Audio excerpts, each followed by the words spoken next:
I think I'll start because I like to start on time, as you know. Um, just a little review. Last time we had some questions about the concept of Zchut Avot. Yes, we can dedicate this year for Chaya Rachel Leah Bas Batya. Is she ill, Karen? Very much so. She got food poisoning and then had a heart attack. Oh my gosh. Oh my gosh. So they changed her name Motzei Shabbos. They added the Chaya. Today she got an infection, so she's desperate in need of Tehillim. I don't know if you remember the Triegers and the Strausses. They came when I was there. I don't remember. Actually. Kerry was a Strauss. She married a Strauss, and Shani married Justin Trieger. Trieger, I remember. Shani Trieger, I do remember. Yes, so it's basically the same family. It's the younger sister. She's about my age. She should be well. She should be well. Amen. All right, so we're going to learn in the merit for Shlema. For what's her name again? I'll say it again. Chaya Rachel Leah Bas Batya. Okay, whoops.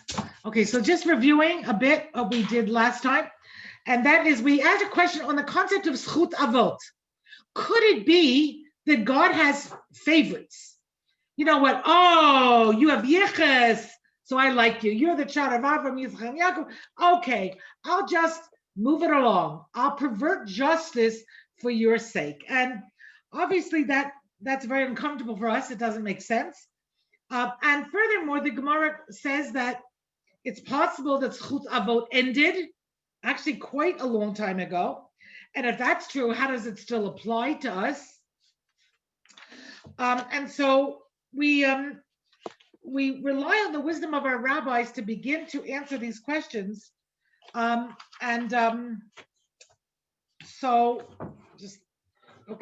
we're speaking about Rav Chaim of Volozhin.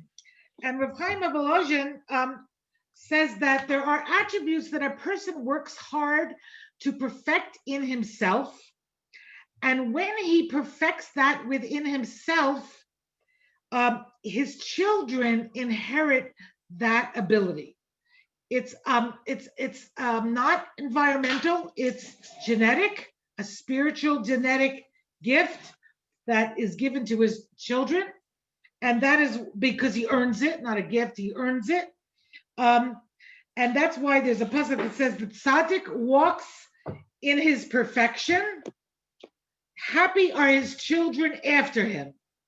And as a tzaddik who has worked on himself to become a certain quality, his children inherit that quality, and that quality is called zakut. It doesn't mean you have it, but you have it in potential. You have the quality in potential. Now, if you work on it, it's there within you that you could build on that. Okay. We also talked about the difference between, we talked about din and rachamim. Din is you get what you give, you get what you deserve. And the world is built on din. That is the foundation. Without din, there can be no rachamim. Rachamim enters only because there's din. Rachamim is the exception to din. And therefore, there always has to be someone who is judged by din. Otherwise, there can be no rachamim. Okay, so in other words, without din, there is no potential rachamim. And so there's always someone who will be judged with din. And that is, sometimes we see tzaddikim, for instance, suffering. And that might be because they are judged by din, but it is in fact for them somewhat of a gift to be judged by din, because the reward in the next world will be greater, having already paid what they owed, so to speak, in this world. Do you remember this? There's a concept we hear that a tzaddik is judged kichut ha'sa'ara, like a thread of hair. He's judged very, very finely. Things that regular people wouldn't be judged for, the tzaddik is judged for. Kechuta sa'ara. That is because on some level, the tzaddik prefers that. On some level, the tzaddik prefers din in this world so that he gets a full measure of reward in the next world. Okay, now the tzaddik being judged, but din with justice enables Hashem to judge us with rachamim, meaning somebody has to have the standard. Somebody has to be judged by the standard. And once somebody's judged by that standard, then we can ask for rachamim. But again, remember, when you ask for rachamim, there's a certain, you're going to have to pay at some point in time. So either you do tshuva when you ask for rachamim, or at some point you have to pay up. Okay, so one more point that I didn't mention last week, and that is that the Jewish people are judged on a national level more harshly than the non-Jewish people in the world. And that is, again, there's more din on the Jewish people than there is on the non-Jewish people, because that is the standard of the world. At some point, Hashem will reward us for our good, but any suffering the Jewish people experience in this world alleviates any punishment in the next world, and ultimately brings us closer to HaKadosh Baruch Hu. Questions? Okay, that was all a review from last week. We also started to speak about free will, and Rav Dessler's particular idea. Now, what we do know about free will is that we have free will. There's no debate as to whether we have free will. We definitely have free will. The question is, what does it look like? How much free will do we have, and what does our free will affect? So there probably are 200 different opinions about what free will is, but Rav Dessler has his own particular idea. We call it a chiddush. It's his idea. I find it a very useful idea, and that is that free will is where the forces of truth and the forces of falsehood meet in our mind. In other words, I, as a human being, struggle between what I know is right and what I want. And because it's what I want, I can convince myself it's good and right. And that's where my struggle is, right? So I don't know, I'll take a common issue for women. I know it's right to cover my hair. I don't want to cover my hair. I can't cover my hair. My mother didn't cover her hair. It's hard to cover my hair. Struggle, struggle, struggle, struggle. Now, if I win that struggle, right? If I win that struggle, then I move the struggle to a new place. So Rav Dessler likens it in a different essay to a battlefield. You have two armies facing each other on a battlefield. And now we're talking about an old-fashioned battlefield, not the Star Wars and technology battlefield we know today. But in the old days, if you remember back to the Civil War, those of you who were alive then, I'm not talking specifically about you, Nancy. In any case, armies faced each other, and the real confrontation was on the battlefield. In other words, the front of this army faces the front of this army, and this is where the war is. And the battlefield is right here where the confrontation is. Things that are in back of the front line are more protected. Things that are in back of the front line of the other side are also more protected. The real battle is only on the front. If in this fight between two armies, one army pushes the other army back, now we have a new battlefield. If the other army pushes this army back, we have a new battlefield. And the battlefield is always changing, depending on who's winning the war. Okay, you following me? Says Rav Dessler, the battle between truth and falsehood, in my mind, is that battlefield. There, right? And I am always confronting straight on what I know is right and what I don't want to do, what I can convince myself is right, even though it's not right. And that's my battlefield. If I win, if my desire to do truth wins, then it pushes the battlefield to a new level. So now instead of struggling with covering my hair, I'm struggling with being nice to my in-laws. Okay, so struggle, struggle, struggle. If I'm good, nice to my in-laws, so then I move the battlefield, and now I have a new struggle, and the new struggle is I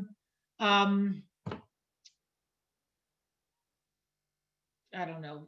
I have to make something up. Listening to my husband's stupid idea of what we should be doing for Shabbos. I don't know. Whatever that is. In other words, every battle I win brings a new struggle. On the other hand, you follow? And every struggle is maybe higher in a way than the other struggle. On the other hand, battles that I lose bring me to a different battleground of a new struggle of falsehood and truth that is on a lower level. So I decide not to cover my hair, or I uncover my hair. So now I have a new struggle about whether to join a chevra that talks about, I don't know, things that I know I'm not supposed to hear about. Okay, so now I join that chevra. And now I'm in that chevra and I struggle. Should I listen? Should I not listen? But I listen. And now I'm in a new place where I actually want to, I don't know, start dressing immodestly. And do you follow what I'm saying? So every battle I win or lose brings me to a new battlefield. Now, what's intrinsic in this idea is that we only fight on one battlefield at a time. Things that I've already conquered, right? Things that I've already conquered are no longer battles for me. And therefore, I'm no longer struggling there. I would venture to say that for most of you watching today, keeping Shabbos is no longer a struggle. Maybe it was at one point, maybe it wasn't. But let's say it was a struggle, or maybe a hitter of Shabbos, or maybe taking on mitzvahs you didn't know when you were a child. You struggle with it, and you win. And most of us are no longer struggling on that battlefield. It's so because I'm no longer struggling there, I'm no longer confronting my Yetzer Hara, and my Meser Atov is no longer confronting. I no longer have free will in that place. This is particularly Rav Dessler. Yes, this is the point of Bechira. This is the idea. He calls it the Nekudat Bechira, the point of Bechira, free will, the point of free will. Do you follow? Now, yes, I could have multiple struggles, but let me give you an example. I'm pretty sure this is true. Do you struggle with going to the store and stealing? Is that a struggle for you? No, it's not, because when you were a child, you were raised not to steal. So that's not a struggle. So you can't really say, I choose not to steal. You were raised not to steal, you never stole. Or maybe if you did when you were a teenager, you outgrew it. But it's wrong. You've always known it's wrong. So it's not a test for you. But for a person, let's say, who's raised in a certain kind of home, right? It is a struggle. Because he was raised, I don't know, my father steals for a living and I'll steal for a living. So that's not for him a free will point. That's how he was raised, and that's what he thinks. And he doesn't, it's beyond him not to steal. But maybe his struggle is not to hurt somebody when he's stealing. Do you understand? I don't have that struggle. I don't have a struggle not to hurt somebody physically.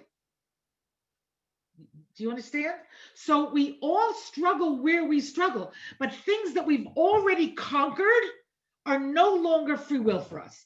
Things that are way beyond us are also not yet free will. So let me give you an example.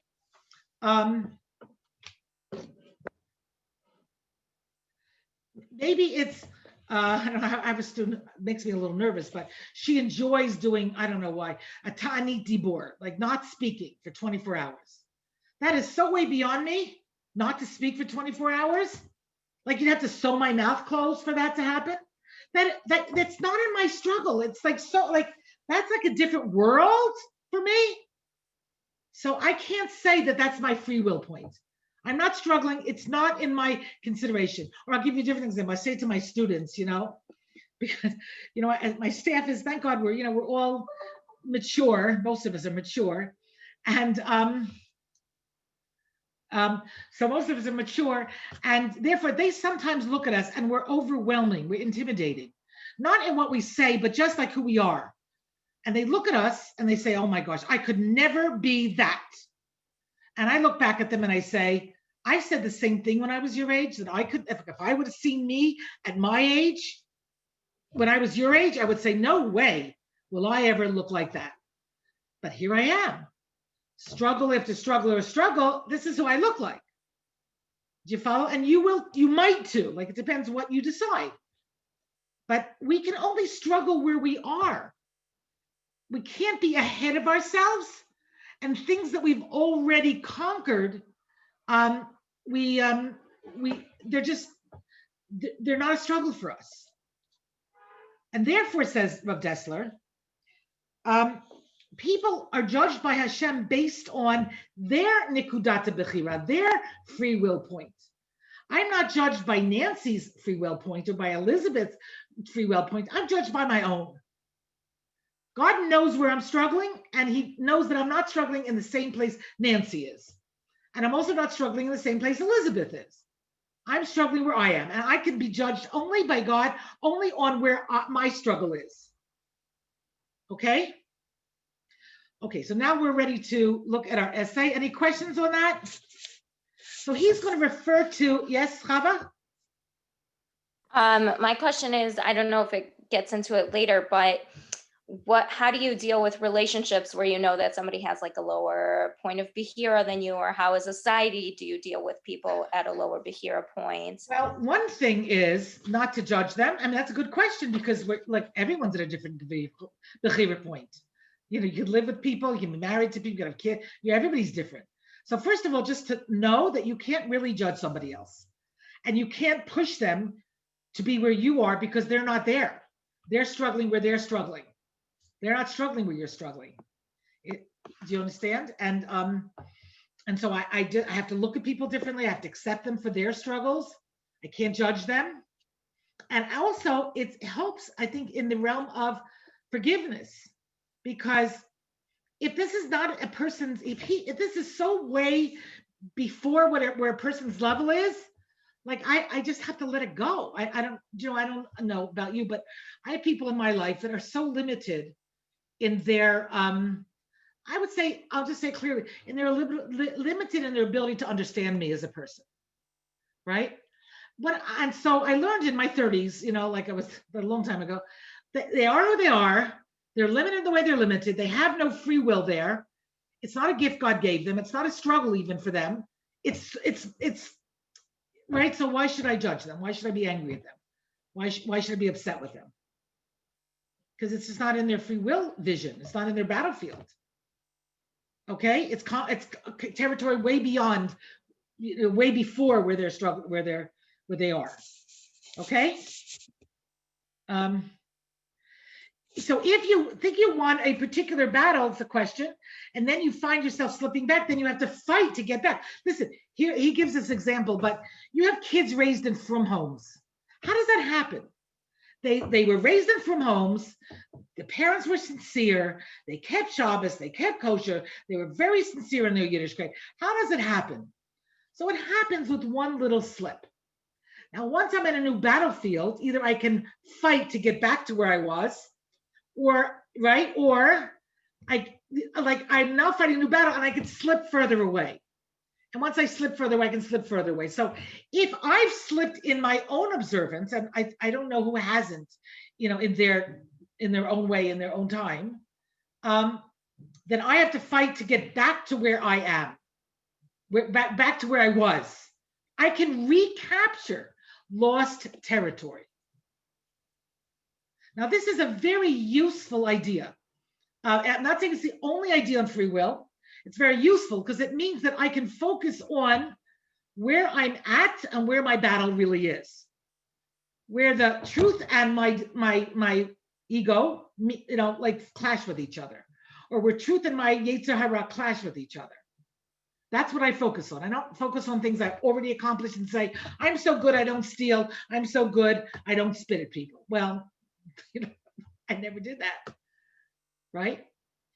And then likewise, I don't have to look at these holy roller people and say, I just can't say Tehillim all day. Like, it's just not a me thing. Like, I'm not a Tehillim lady.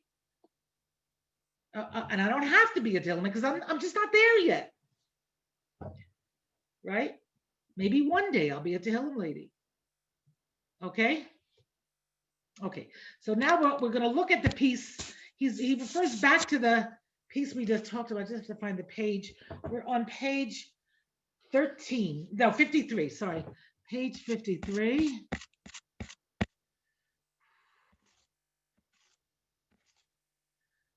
Okay, page 53. Free choice. We know every human being has free choice in whatever situation he may be.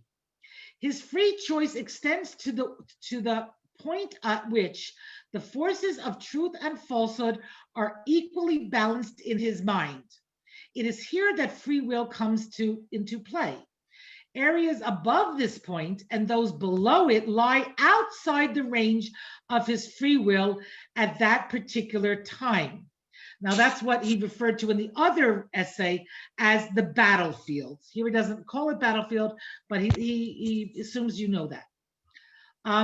Areas above the free will point means questions of right and wrong where the person's moral sense cannot yet grasp. Areas below the free will point means questions about matters which are already part of his established moral behavior pattern, so that he would normally be relatively immune to temptation on these points. For example, it is above our free will point at this moment to fast and plead with Hashem to forgive us for the minutes we have spent without learning Torah, as the Vilna Gaon did before his death. Now, this is Rav Dessler speaking, so what should we say? On the other hand, the Yetzer Hara is not likely to tempt us in normal circumstances to light a cigarette on Shabbat. This is below our Bechira point. But the situation is never static. It can change for the better, and then our free will point will rise. Things will come within our moral range that had previously been outside of it, and vice versa. Our free will point, a Bechira point, can fall, and then matters that come within the range of temptation, which previously held no attraction for us at all. Do you follow this? So I might be tempted. I might be tempted at some point in my life to do X. But once I've gotten past it, I'm no longer tempted to do that. Okay, so it's no longer what he calls the point of free will. Now, this is his chiddush. This is Rav Dessler's idea. Okay. Parents affect the actual bechira of their children in the following way. The act of free choice is something which every human being must do parents cannot affect the free will of their children. Now, this, my dear ladies, is a very important message, and it's important that I corrected myself. Parents cannot affect the free will of their children. Your children have free will. Your little children have free will. Your older children have free will. Your annoying children have free will. The children you're worried about have free will. And parents cannot they cannot affect the free will of their children. Okay?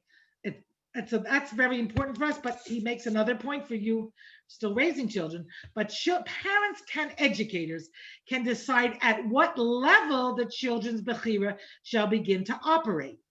They can establish the starting point of a person's bechira. though only the person himself can decide where it will end. So we all teach our children, don't steal, share your toys, be nice, don't hit, right? Help mommy.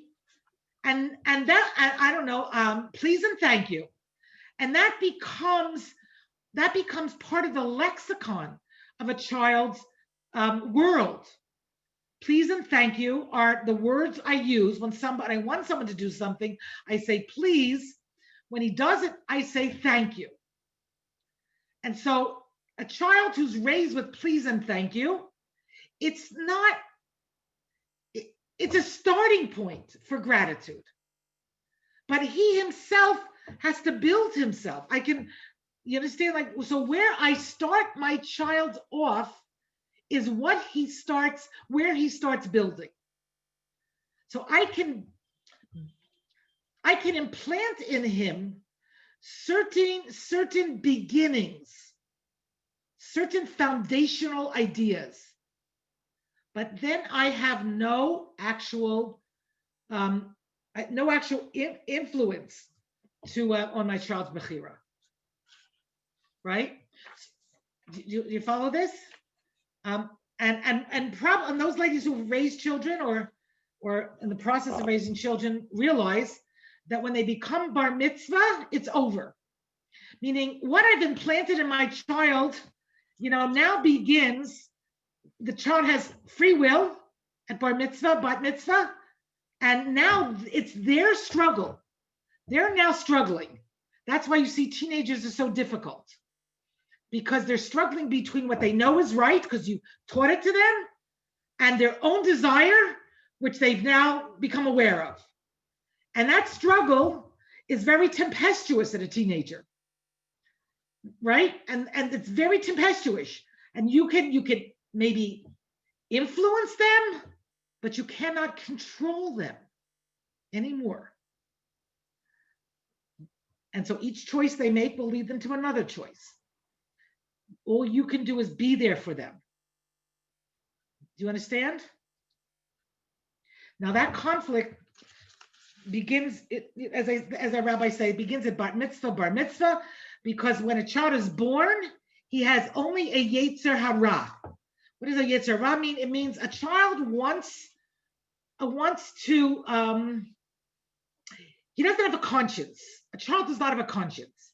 A child wants to please his parents and his teachers. He wants us to say, yay, you did good, I'm proud of you, I have nachas. That's what a child wants. And so he works for that, right? She'll set the table, she'll help you in the kitchen, but that's not because she's such a good person. That's because she wants you to approve of her. After bat mitzvah or bar mitzvah, besides having yetzer hara, which is all about themselves, now they have enters into them, say Chazal, a yetzer hatov. And now they have like conscience. They have conscience. What I want versus what I'm supposed to do. What I want versus what my parents taught me, what I want versus what my teacher said, what I want versus what the Torah says, and now I have conflict. And once the kids have conflict, right, their free will is very strong. And as I said, it's tempestuous, they're hard to deal with. And, just have to daven, and, I always say, just record the messages because they're not listening. So what you have to say it calmly. I remember one of my children at age 17, she was a relatively good kid, by the way, very good kid. But, she kind of, she was a kid, 17, and she talked to me like this. And I said, she's my 7th kid, so I already knew this. You may not speak to me this way. And that's exactly how I said it, that kind of tone of voice. I said, you may not speak to me that way. Okay, so now we understand you may not speak to me that way, and I left the room. Now that message is a recording that she's not hearing at the present moment, but like when she was 22, she pushed play, and the recording begins, and then the Kibbutz Avim starts in, and she hears the messages. You know those voices you hear in your head of your mother saying, say please, say thank you. Don't say fish, say rabbi fish. You know, all those, I'm just talking about my childhood.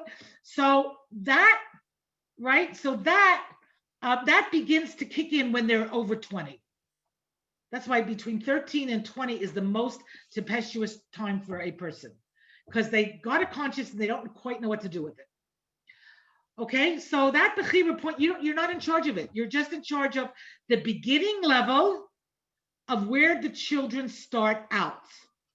Okay, so let's say in your home, Shabbos is a given, and Kashrus is a given, and Sneas is a given. And so those are givens, and now the child will have to decide for himself what to do with all that. He may become super from, he may become not from. You don't have any control because he has his own free will. Okay, questions? Okay, let go, parents. I mean, don't let go of chinuch, but let go of guilt. They can establish the parents can establish the starting point, but only the person himself can decide where it will end. We often find that the children of God-fearing parents, given the best Torah education, do not follow in their parents' footsteps. This is from Dessler.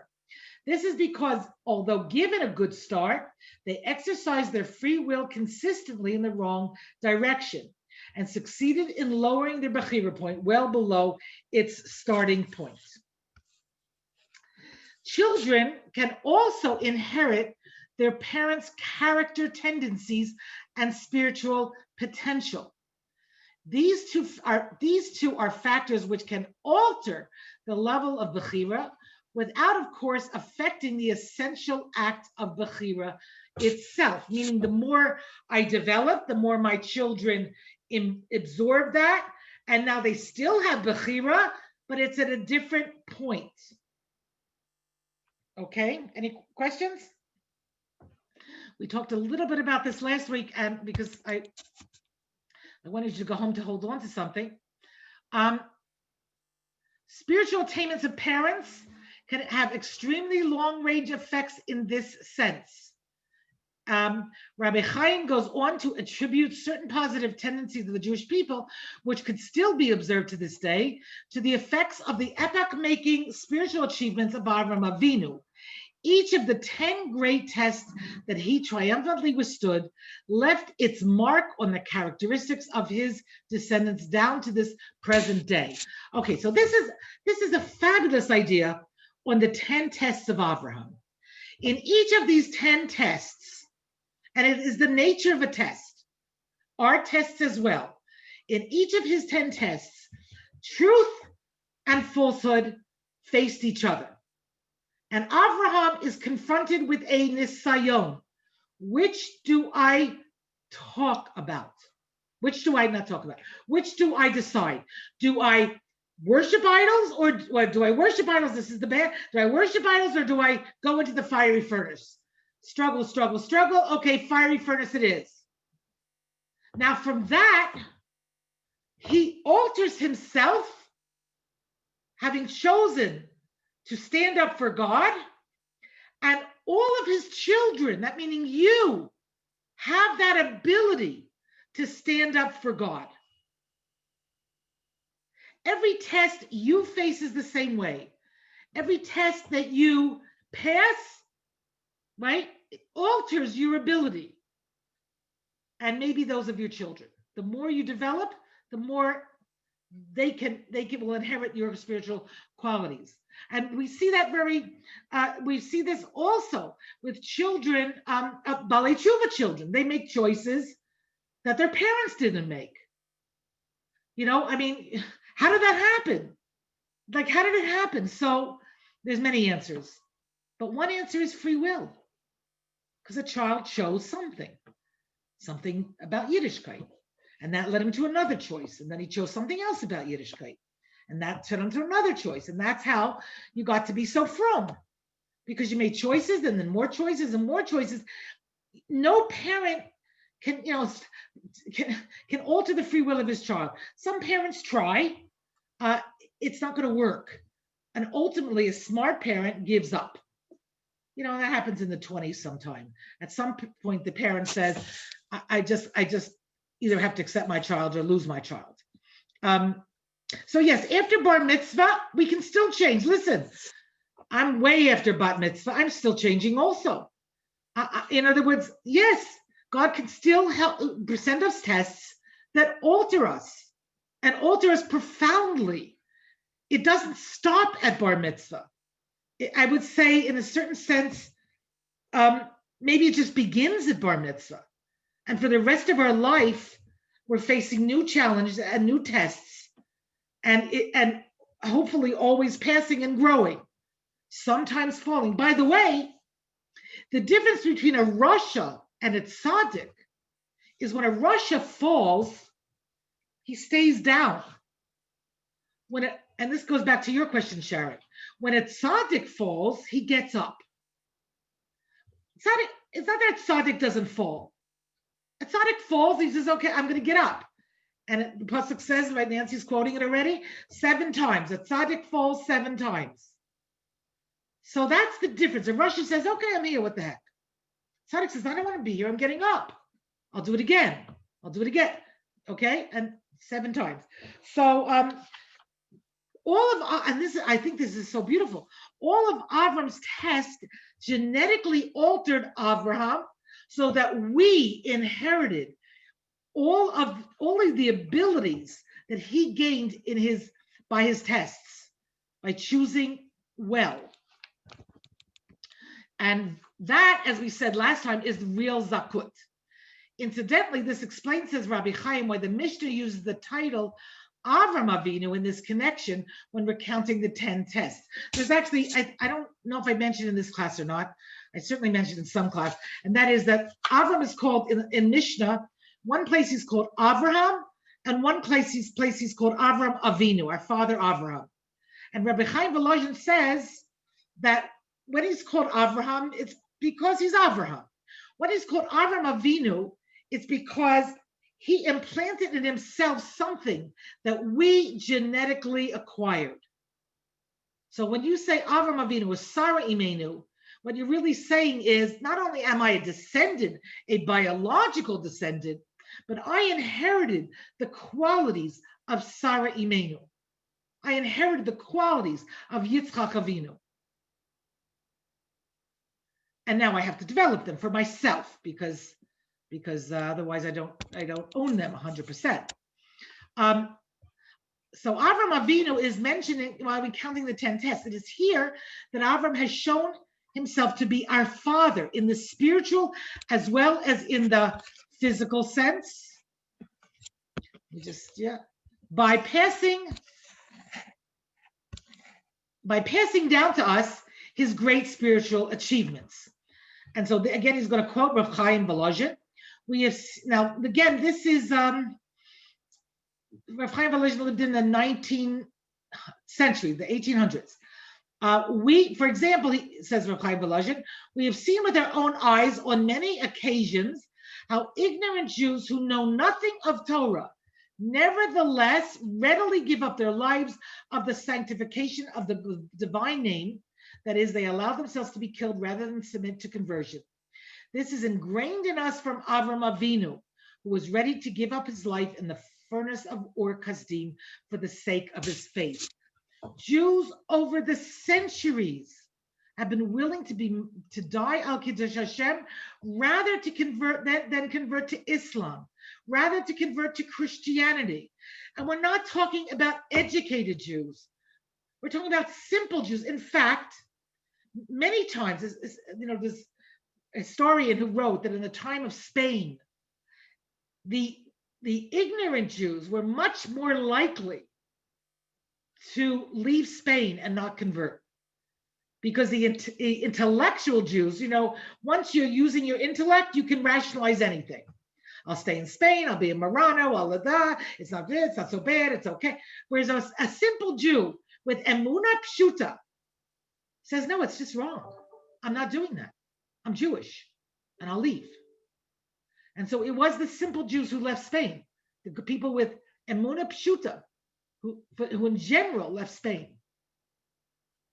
The historian who writes that, historian of that period that writes that, Again, I'm not saying there were great rabbis also. I was listening to Rabbi Wein the other day, and he was talking about when Shimon Shkop was in America, like during World War II, and before the real Holocaust part of it, and he was called back by Rav Elchanan Wasserman and by, I think, Chaim Ozer Grodzinski said, like, you have to come back because again, he didn't use these words, but the idea being a captain goes down with the ship. And so even though he was in America safe and he saw America as being the future of the Jewish people, Rav Shimon Shkop went back to Europe knowing what was going to be in Europe.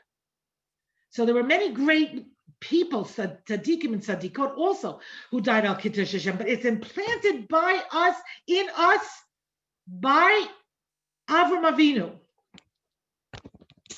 That is what zakut means. I inherit that ability. This is an amazing insight. From what source, indeed, can a simple, ignorant man derive such tremendous spiritual power? Here is a man who has very little contact with spiritual ideals, who in his life up to now has known and thought of little but his earthly needs. How can such a person suddenly be ready without a moment's hesitation to give up life itself for the sake of God, for the sake of an ideal, where he would certainly be unable to express in words what can account for it? Only that he has acquired this power by inheritance from Avram Avinu. It's not a thought out process. It becomes a Jewish instinct. It's in my DNA. Daniel Pearl, that's a good example, who was assimilated, but at the end, when it was Al-Qaeda killed him, what did he say? He said something, I don't know, I'm a Jew. Like, where did that come from? I'm a Jew. Came from Avram Avinu. That's where it came from. And that is the meaning of Zchut Avot. Zchut Avot isn't so many brownie points in the bank. And then you go to the Caspomat, how do you say that in English? The ATM, and you take out money. You take out points. Okay, God, give me these points. It doesn't work that way. I have the DNA. I have the Zakut. Zakut, we'll get to it, means purification. From the word Zach. Zach is to purify. Okay, back to the screen. And we follow Rav Chaim a little further. And so the purpose of all 10 tests was to straighten the road for us, that is, to make it easier for us to arrive at certain spiritual levels. Why do we find a Jew who suddenly sees with a desire to emigrate to the Holy Land? I'd like to know that question. This is derived from Avram's successful completion of the test. Go away from your land, your family, and your father's house to the land I will show you. Why does anybody make aliyah? People ask me that question. I say, I don't know, insanity? Insanity? I mean, because it's not so easy a process. But why? A temporary insanity. That's why I made aliyah. Why did you make aliyah? No, it's in our blood. And those of you who are not yet in Israel, and I'm looking around and I know you're dreaming of it. You're having nightmares that you're not here. You're wishing for it. It's in your DNA, and it's there from Abraham. And those of you who don't quite yearn for it because you're happy in America or South Africa or wherever you are, you wish you were yearning for it. That's also in your DNA. I wish I had that feeling of I want to be in Israel. But as I look at you, I know many of you, even the ones who are Chutz La'aretz, are craving that. That comes from Avram Avinu. God says, Lech lecha me'artzecha, leave your country. And Avram said, okay, I'm leaving.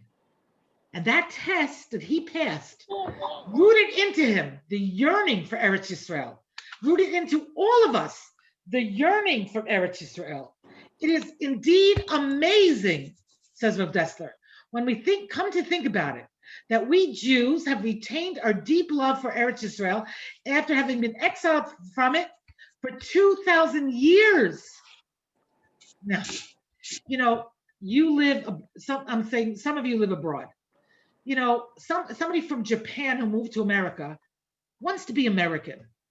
Somebody from the Dominican Republic who moves to America wants to be American, right? And a Jew who might be very grateful to America is thinking about Israel. No, I'm a Jew. I'm a Jew. Now, yes, so I'm a Jew. And so my place is Israel. Okay, I can't go to Israel because of my parents. I can't go to Israel because of money. I can't go to Israel because, I don't know the language. There's a lot of reasons, but I wish I could. Right. And I don't say like, you know what, it's, America is going crazy right now, so I'll move to Thailand. Nobody's saying that. I can't tell you every single day since the election, I get some hysterical phone call or email. Should I move to Israel? Right? Which is like, that's the gut instinct. Should I move to Israel? Should I move to Israel? Nobody's saying, should I move to England? Should I move from England to America? Nobody's asking me that question. Should I move to Israel? Move to Israel if you want to be in Israel. Move to Israel if you want to be in Israel. That's your craving. Move to Israel, but come here, right? Because it's in your DNA to come here. Yes, it is true that God did allow Moshe to see and actually to connect with Eretz Yisrael, even though he couldn't enter. If it had been only for this, the reason for this attachment is with us, not a matter of mere nationalism, which, by the way, doesn't exist anymore. But in Rav Dessler's time, a German was proud of being a German, a Frenchman was proud of being a Frenchman, an American was proud of being American. Today we have globalism, and it's no longer so acceptable to be nationalistic. But Rav Dessler's saying we're not. It's not that we want to live in Israel because we're nationalistic. We're Jews who live in Israel. No, it doesn't. And that, by the way, also Zionism was a nationalistic movement. But that is not why we want to live here. If it had been only this, we would have forgotten about Israel many centuries ago. After all, other national groups uprooted from their countries of origin have adapted themselves completely to their new environment after 2 or 3 generations at the most. An American becomes American, and a Japanese becomes a Japanese. I don't think there's so many Jews in Japan, but our love of Israel springs consciously or unconsciously from a holy source. There is holiness in the land of Israel, implanted in us by Hashem, and the same holiness is rooted in us. It is spiritual inheritance from Avraham Avinu, derived from the test of Lech Lecha. Now, think about this. If Zionism was merely about nationalism, right, then we couldn't have moved anywhere. Jewish nation for a Jewish state, then we would have moved to Uganda because there was an option. But even the very secular Zionist leaders knew Uganda is not it. It's not our country. We're holy and the country is holy. We have the same DNA as Eretz Yisrael. The holiness of Israel, the holiness of the Jewish people, always within me. It goes together. And even the most secular Jew who was Zionistic, and I'm talking about in the early 1900s, knew only Israel. Because it's not just nationalism. This test of Lech Lecha, which required him to leave his old father, and that's a hard thing to leave your old father. And the scene of his actual and the scene of a successful spiritual acquisition for an unknown destination called for much faith and self-sacrifice on his part. Now, we have a word for test. It's called nisayon. We have another word very similar, that is yisurin.